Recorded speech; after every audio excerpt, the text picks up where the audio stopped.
Hey guys, it's Adam Rader again, and in this section, what we're going to be covering is team structure. So how do we go from getting that first hire, our project manager, and building a team underneath of them so that they can run a lot of the daily operations of our business? Okay, so before we begin, I want to cover a common misconception about a team. You see, a lot of people think that, you know what, I'm going to hire this big team and then I'm just going to go to the beach and watch my business make millions of dollars because I'm going to automate my whole business.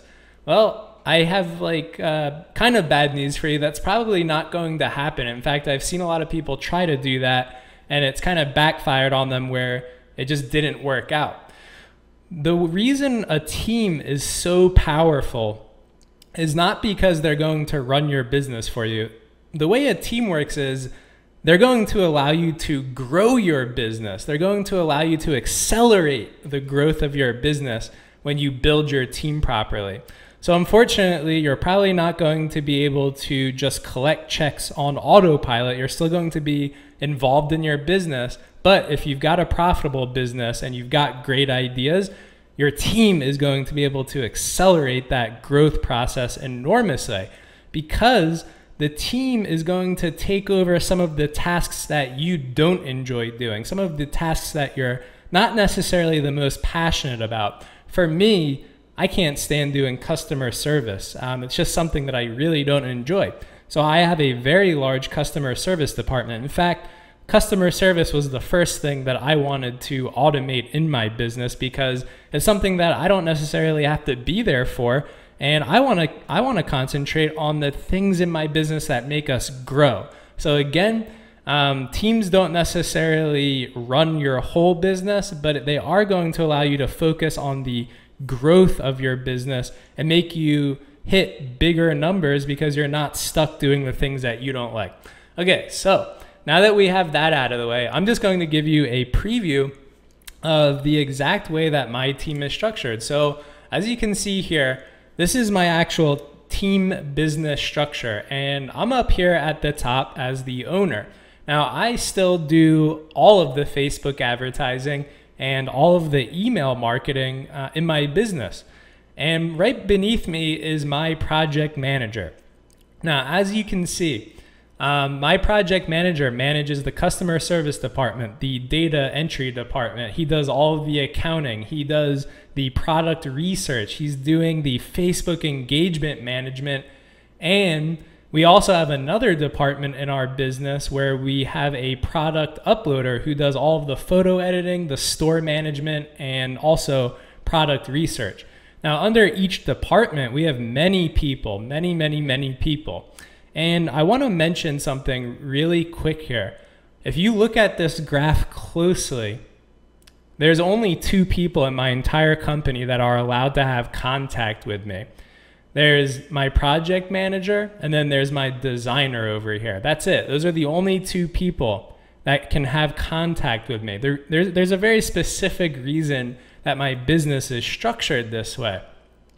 Can you imagine if all these people had direct contact with me, how many Skype messages I would be getting every single day? I wouldn't be able to get any work done. Well, I can actually tell you that is what happened in my business, and that is why we have this current structure.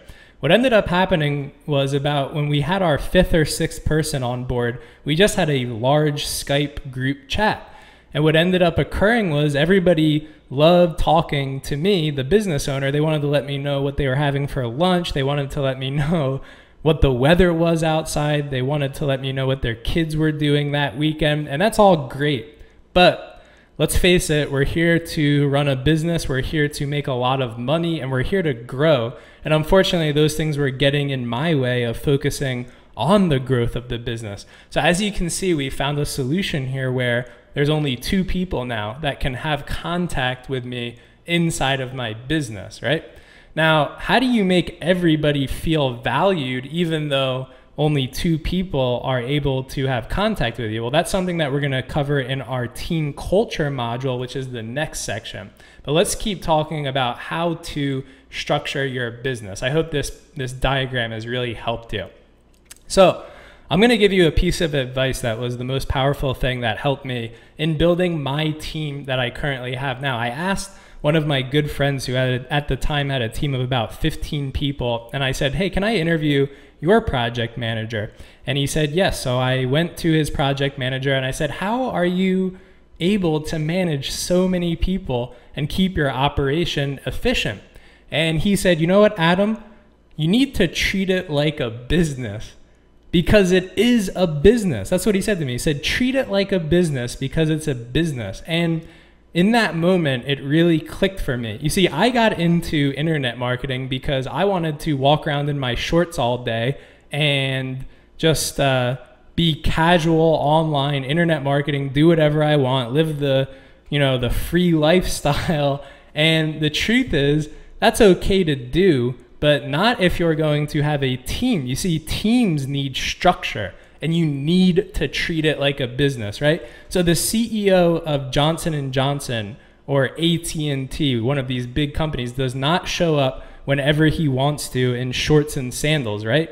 There are structures in place for him as well as everybody beneath him in the company.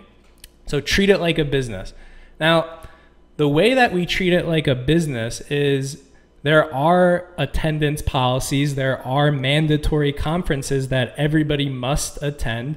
There is stratified communication structures that we just went over, where only certain people are allowed to get so high up in the chain.